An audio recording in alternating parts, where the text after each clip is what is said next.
Hi, I'm Sarah Trott, and welcome to the Fourth Trimester podcast. I'm a new mama, and this podcast is all about postpartum care for the first few months following birth, the time period also known as the fourth trimester. My postpartum doula, Esther Gallagher, is my co-host. She's a mother, grandmother, perinatal educator, birth and postpartum care provider. Fourth trimester care, our topic, is about the practical, emotional, and social support parents and baby require. And importantly, it helps set the tone for the continuing journey of parenting.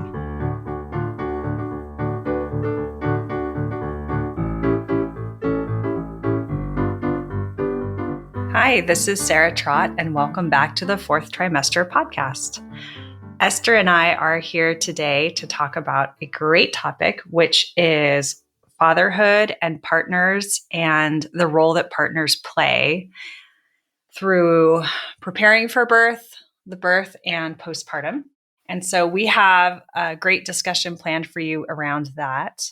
So we'll dive right in. And before we do, I want to remind you that we have a website, which is fourthtrimesterpodcast.com, fourth spelled out FOURTH, where you can go and sign up for our newsletter. And you can have resources and information delivered straight to your inbox.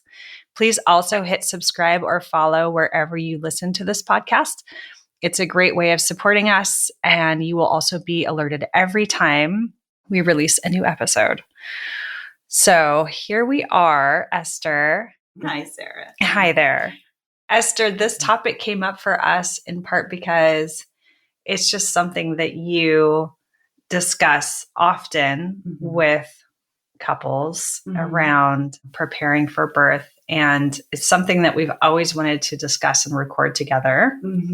But I'd love for you to just give us all some context and tee up the conversation a little bit from your perspective. Sure.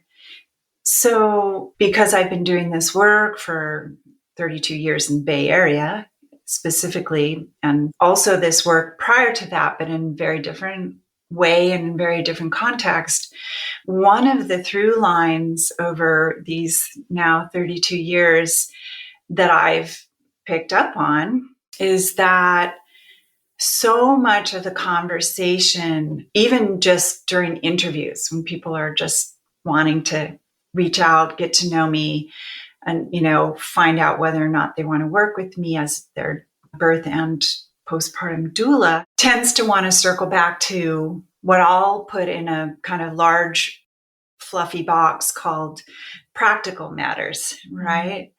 And it's sometimes the only thing people can actually talk about. But when you make enough room, maybe even massage the conversation enough, what starts to kind of come up is that mom, the pregnant bodied person, is really reaching for a sense of being held and safety, and see the sort of the low level, or not necessarily low level, of anxiety just kind of simmering away there. And partners often move more and more then into the practical, right? What do we need? Even when they're talking about skills, right? Like what do I need to be able to do? What do I have to know how to do?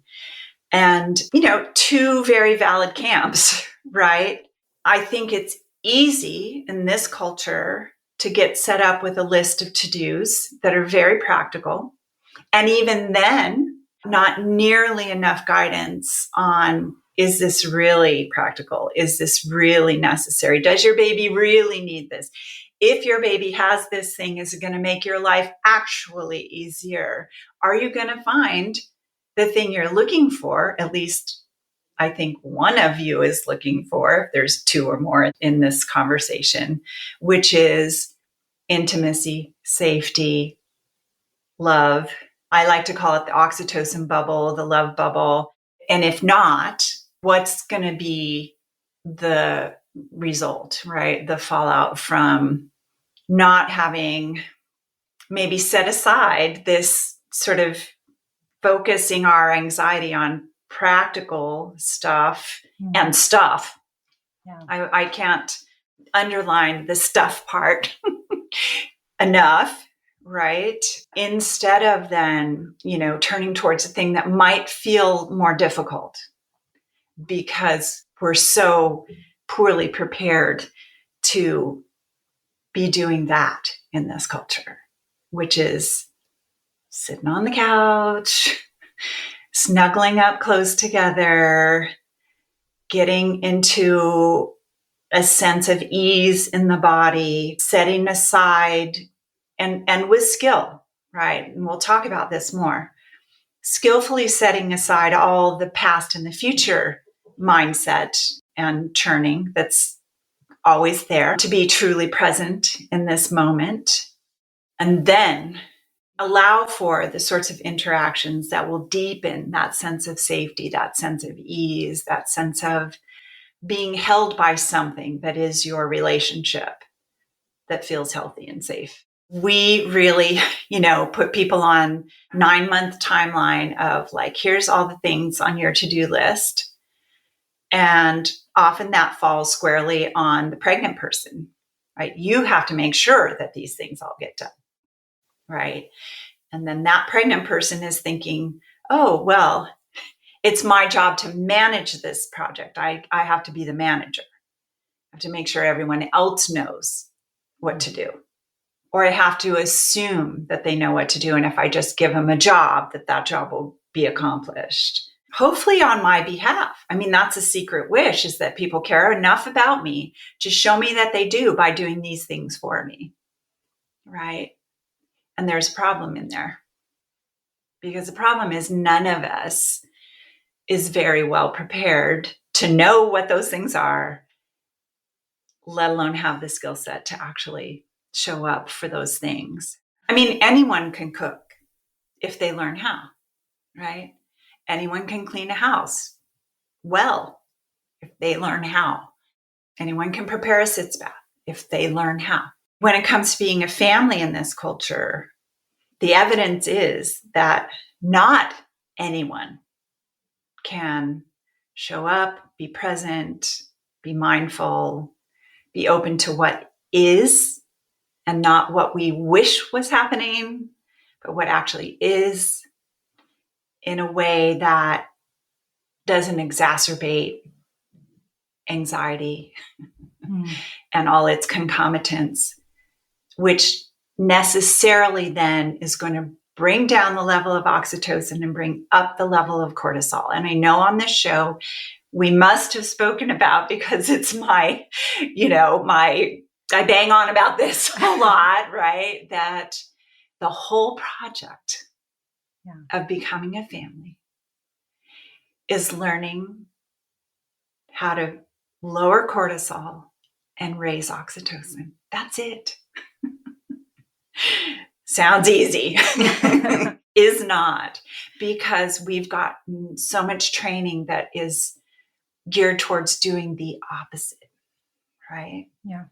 So I don't have any easy answers for this, but I do have the suggestion, which I make again and again and again and again on this program and everywhere I turn, which is we would all do well to invest that money that would have gone to the newest, snazziest stroller, which we don't need because somebody has one they can give us, right? Yeah. And for the same money, invest in an 8-week mindfulness-based stress reduction course, right? Sounds fancy, but it's learning how to practice being in the present moment. So that's always my number one suggestion. My second number one suggestion is that because I hear again and again and again from, we'll call them just for the moment, female-bodied people, specifically pregnant ones, that they've been traumatized. They know they've been traumatized, right? They've been abused. Often it's sexual abuse. Often it's childhood sexual abuse, right? And now they're saying this out loud and they're hoping they're going to find a doula who understands that and is going to get them through their birth with ease and love and great, right? Well, we're trying. Yeah. And there is a very well-considered, well-practiced, skillful approach to all of this, which is somatic experiencing. I've said this before in this program, right? Now, the thing we're not hearing is all of those things as they've come down on this head of male-bodied people and trans-bodied people, right? And often, right, that's because, well, if you happen to be male-bodied or want to be male-bodied, you're just supposed to tough that shit out and just behave as though, well, that's just, I'm okay with it, right? You're not. It's going to bubble up again and again. Your reactivity is going to get fired up anytime you feel the least bit anxious. And there's a lot in this world that is aimed at making you feel that way. So if you're going to be parenting, if you're going to be present for somebody who's going through anything, if you're going to be present for yourself in your own body, all of us would do well to sign ourselves up for somatic experiencing. It's therapeutic. It gets you to a much better place for witnessing what you're experiencing in your body, right?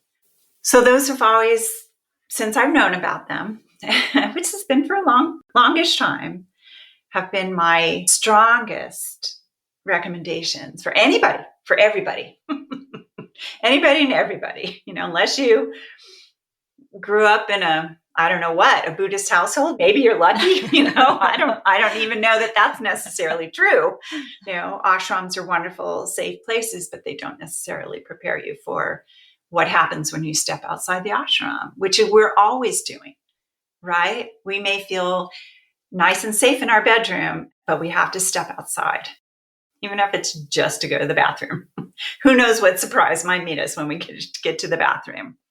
So yeah, we have this little list that is addressed in a previous podcast about like the list of things that would be really good for us to all had addressed once we're ready to go into labor, right? So education and finances and expectations and what are our shared agreements? Who are our village? What roles are we going to take? Right? I mean, we've had some handed down to us by our families, but now we're melding two family histories. So there's likely to be some ordinary confusion about whose roles are what if we don't have a discussion. Now, do I believe in roles? Not that much, right? I believe that anybody can jump in and do that thing, right? Like, it's not based on being feminine. If you don't have breasts that produce milk, that might be the one thing you can't do. And you can't heal and recover from being pregnant if you haven't given birth, right? So those two things, maybe you can't do, but you can probably do almost everything else surrounding that. From change a diaper to just bring that baby in to your body and feel your feels and let that baby feel their feels and learn what your baby's expressing with you. That's going to come in handy when they're teenagers because it's not going to look like adult stuff and it's going to be a lot of body stuff, right? So yeah, who's going to feed who? Who's going to water who? Who's going to, how's this all going to, who's going to walk the dog? These are all practical considerations. And I often will say, anybody can cook for you if they know how to cook. Anybody can clean your house for you if they know how to clean a house. They don't have to ask you how to do it if they know how, right? Laundry, all the practical things can be recruited from the outside. But those aren't going to be people that you snuggle in bed with your newborn and be in the love bubble with. That's the partner. And I think a lot of times, I just noticed that nobody's talked about, gosh, during, the run up to labor, which is the third trimester, and labor, which is the beginning of the transition to the fourth trimester, And then the fourth trimester, which is 3 whole months, these are 3 chunks of 3, right?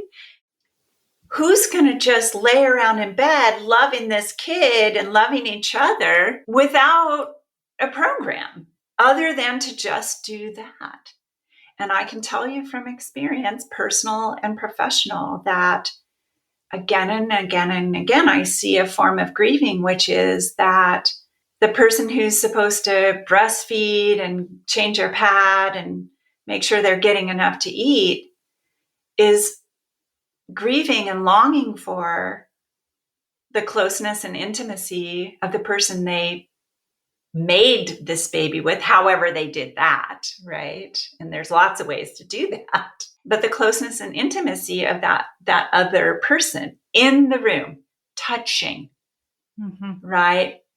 Aiming at feeling safe and warm and fed and watered, not as a task, but as a done deal. A shared experience. A shared experience. We're all looking to connect. And this is one of the opportunities we're given, if we're given this opportunity, right? And I'm going to go out on a limb and even talk about, what's that child's experience? And what's that child's experience going to be in 3 months when parents are going off to work? And now there's a whole new set of ways we have to navigate life. But we never did establish this shared experience. And now we're just at odds trying to still figure it out. And then what's that child's experience when they're a teenager and those parents don't connect? Never did, still aren't. We all know that we need to, right? It's ineluctable. It's just in us. We know we need to. It's for survival. We're not trying to think of an animal that's just a complete solo operator, never connects with anything otherwise, right? Like, we don't even know many animals that don't literally create connection on behalf of themselves and their children, right? It doesn't mean we can't be wonderful families without it. But sadly, we don't cultivate this thing as the first thing we want to have. Not the thing that we'll get around to once we've got the diaper genie and we've got the stroller and we've got the doula and we've got, right? Like, right? So I don't want to be anybody's marriage counselor. I do not want that. And Sarah and I were talking earlier and we talked about, if you haven't gotten on a wavelength about your finances and about who's getting the mortgage paid and all the things that are, they're important things in this culture. And you're concerned that they're necessarily going to be stressful. And we know they are. Kids, sex, money, the divorce, right? Straight line. If you cannot have a healthy, loving conversation about any of those things, then it's time to outsource them in this sense. You're not going to learn how to have healthy conversations soon enough, right? You do need to, but it's time to acknowledge that those conversations aren't being had in a way that doesn't raise cortisol and lower oxytocin. Okay, we accept that that's how it's been for us. We don't have the skill set to do it another way. We don't know how. This is not a crime, right? Not committing a sin if you don't know how to do something. But there are people who know how to guide you in that in a way it's going to lower cortisol and make room for some oxytocin. They're called mediators, right? It could also be a therapist. It could be a therapist. Couples or family therapist. And they're not necessarily going to be a long-term part of your process, but maybe just enough to get some of those conversations feeling safe. And I'll just interject for a moment because you were on such an amazing flow there. I didn't want to interrupt, but I mean, summarizing a bit of what you're saying, it's almost like we're talking about 2 categories of preparedness. Yes. One is the social emotional safety part and connection and vulnerability part, talking about, can we have these important conversations in a safe, loving way? Right. And then can we just be in the same room in a safe, loving way? Yeah. Good point. Not talking. Good point. Yeah. How about we not talk and feel that way? Yeah. Simply that, being present, sit on the couch and snuggle, to your point. Yeah. And then the other bucket is this practical set of things that we've outlined lots of different ways. And in fact, I'll reference a couple of other podcasts while I'm here. Previous episodes we'll link to in the show notes, which are so good around this. Some practical questions from Marissa Belger, one of the authors of The First 40 Days. I think we have it listed as fortifying your relationship with the 4 relationship-saving questions you need to ask before baby arrives. So we recommend that one. And another couple of great episodes around fatherhood from David Arell. One is about defining yourself as a father and transitioning into a parenthood in that role. And then the other one is around fatherhood support groups. So we also recommend those if this is the topic and path that you're on at the moment. And so, yes, there's the connectedness and then there's the practical. And if the connectedness is there, this is what we were talking about beforehand, that it makes that second bucket of practical things around talking about your finances and talking about who's going to do what in your agreement before baby arrives, ideally, or even afterwards, if you're now in it and you're realizing some of this stuff is hard and now you're hearing this maybe for the first time, like getting that connectedness there first really helps all of those subsequent more practical conversations. So, yeah. And I want us to just be reminded that so often the way we think in this culture specifically is binarily. We divvy things into 2, right? We've codified it like it's a law that a family is 2 adults and their offspring, right? Not all families look like that around the world, right?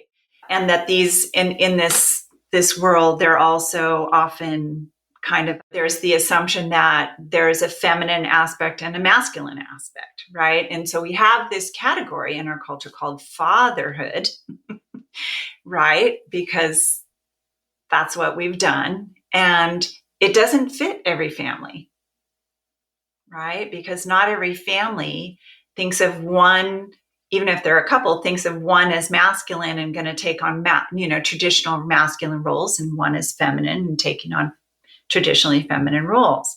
So as I often do, I invite you to think way outside those 2 boxes that even in this day and age are very firmly entrenched in most American families.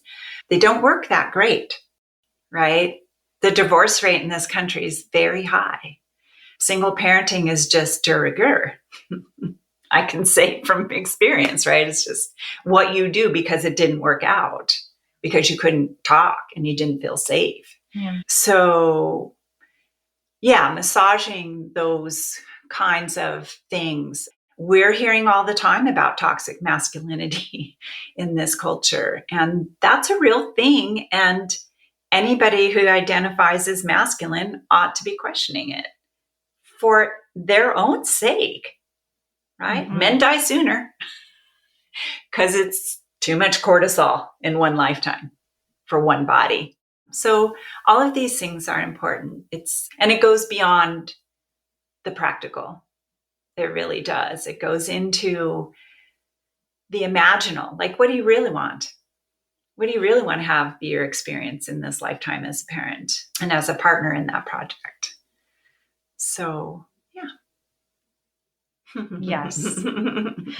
Yes. I love that summary. And I would love to hear kind of your take on maybe some experiences, if you're willing to share some stories anonymously about how you've witnessed some of these struggles come up in interviews or in working with people in various settings and different partnership dynamics.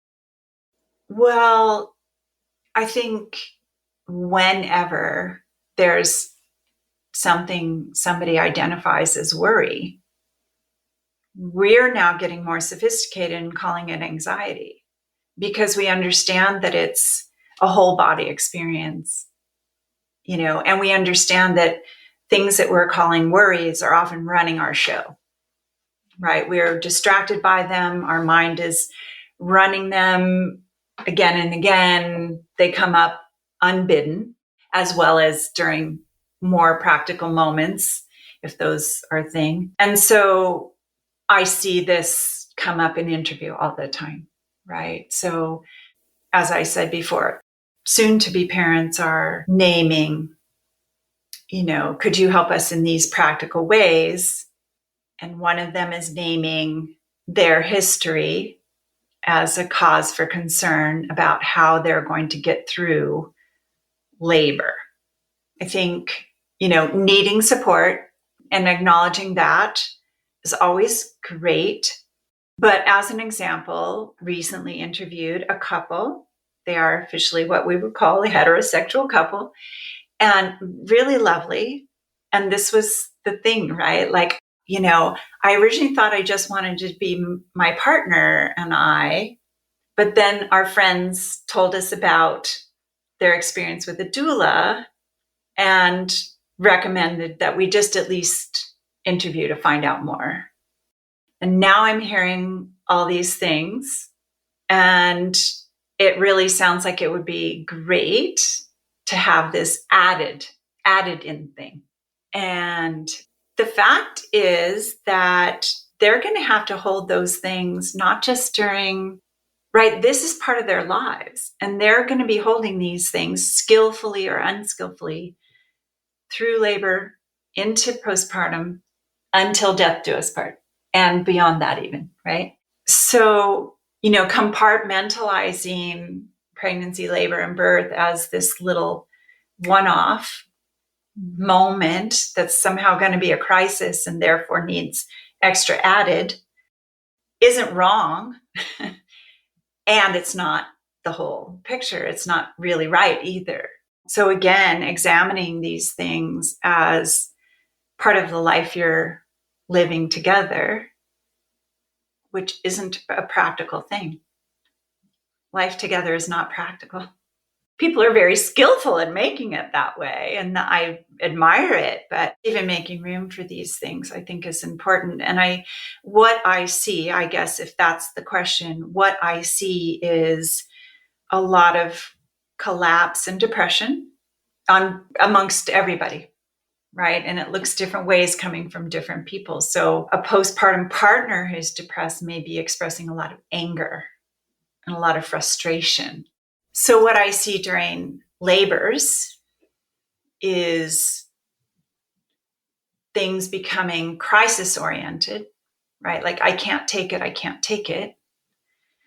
That's pretty normal to feel in labor at some juncture. And that being met with a lot of anxiety, which crashes the capacity, right? Now we're just in a squirrel cage of, I can't, nothing can happen. And the typical response in our culture to that is, how can we make that stop? Right? Let's just make that stop. And the way we do that in our culture is to either emotionally or physically become numb, right? Let's just not feel, and then we won't have a problem. Okay. So here's an interesting example. I once had a client who was doing great with their first labor, no problems at all.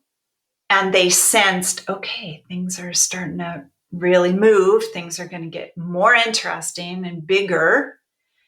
And they turned to me away from their partner and turned to me and said, I think now's when I need to get that epidural. And I'm like, oh. And they said very clearly, like, this is a clear understanding in this relationship.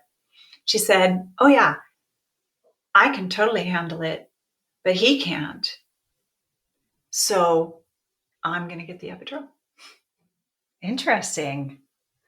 Mm-hmm.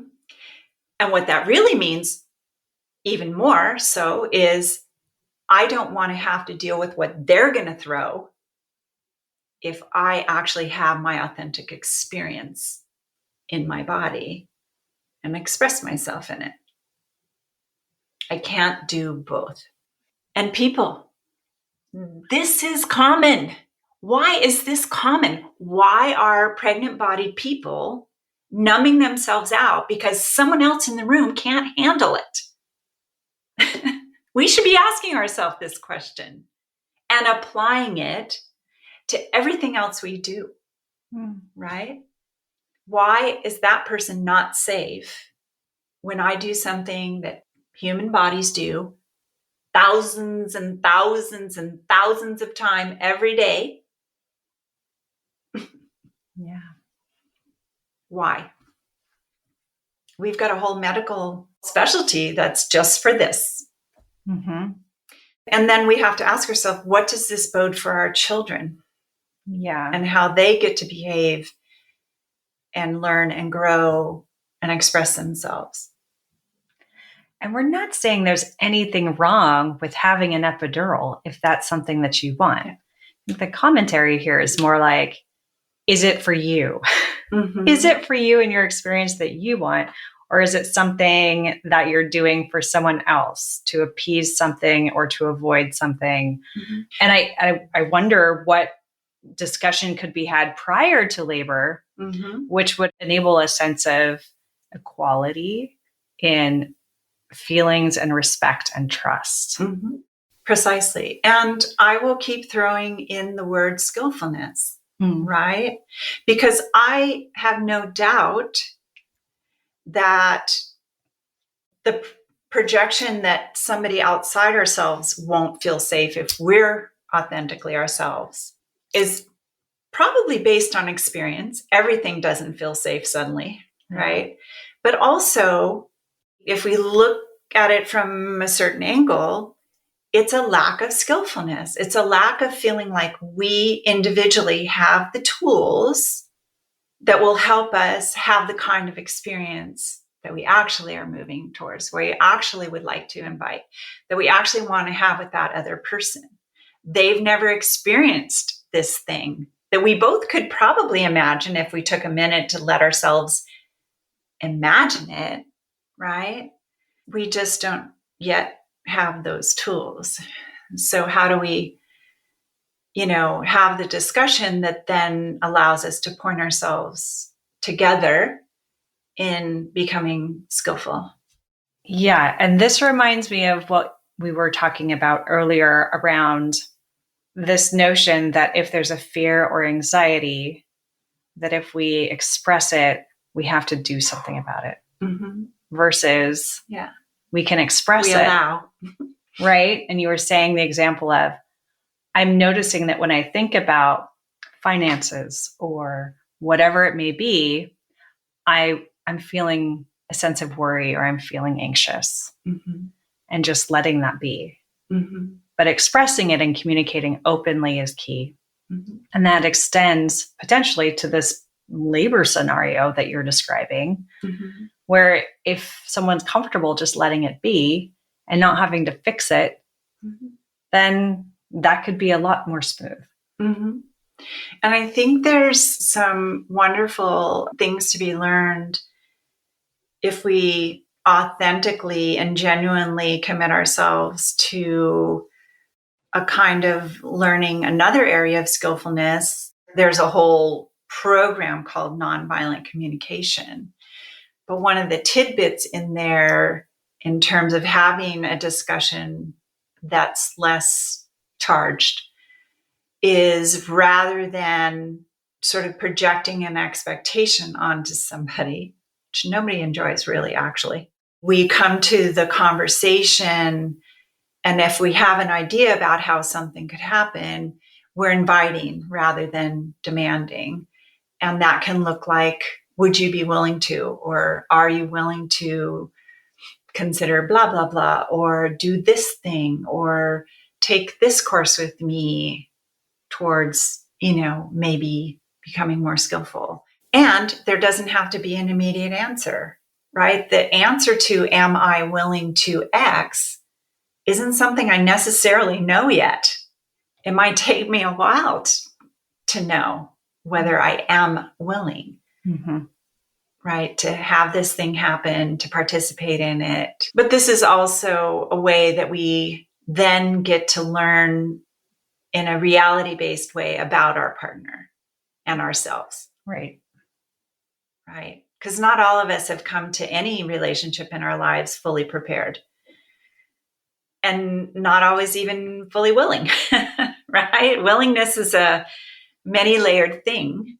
And getting to it and through it is a process. And I think it's fair to circle back and say, one could understand a pregnant-bodied person feeling a certain amount of urgency around establishing what we're calling safety. Well, do you have any final thoughts you want to leave listeners who are curious about this topic? Yeah. Well, always in all things in life, better late than never. Right? Yeah. If you have teenagers now and you never got around to this stuff, it's not too late to do a mindfulness course. Offer them somatic experiencing practice by way of finding a therapist. Teens could really use it, right? Developing an inner witness. There's, that's a whole thing to do in this life. And I'll say it's ongoing. I still don't feel that I've reached some pinnacle of skillfulness in any of this. And that's not my goal. Yeah. My goal is to cultivate skillfulness. And that's like a garden. That's not something suddenly the garden just, doesn't need input anymore.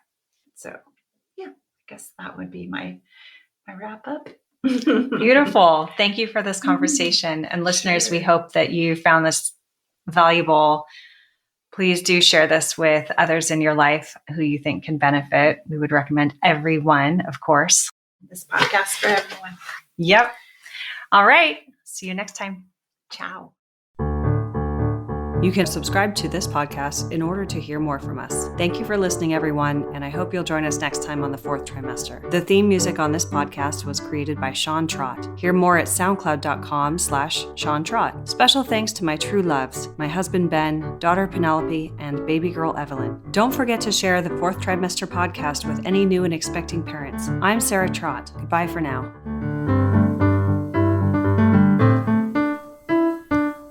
Hello again, bicycle man. I know you're doing all that you can. I wrote the song, simple and true.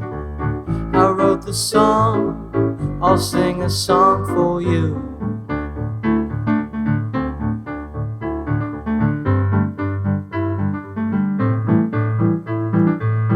You got your wheels, you got your gears. You ride around town without any fear. You got your pedals, you got your brakes. You always wear your helmet for safety's sake.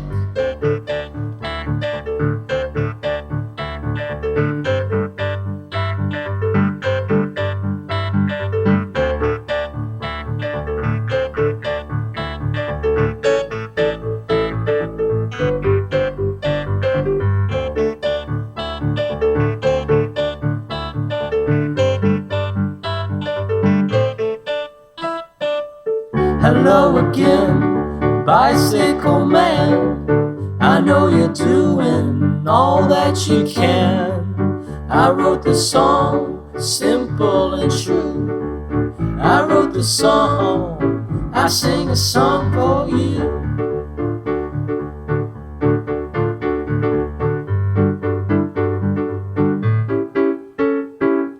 Hello again, bicycle man. I know you're doing the best that you can.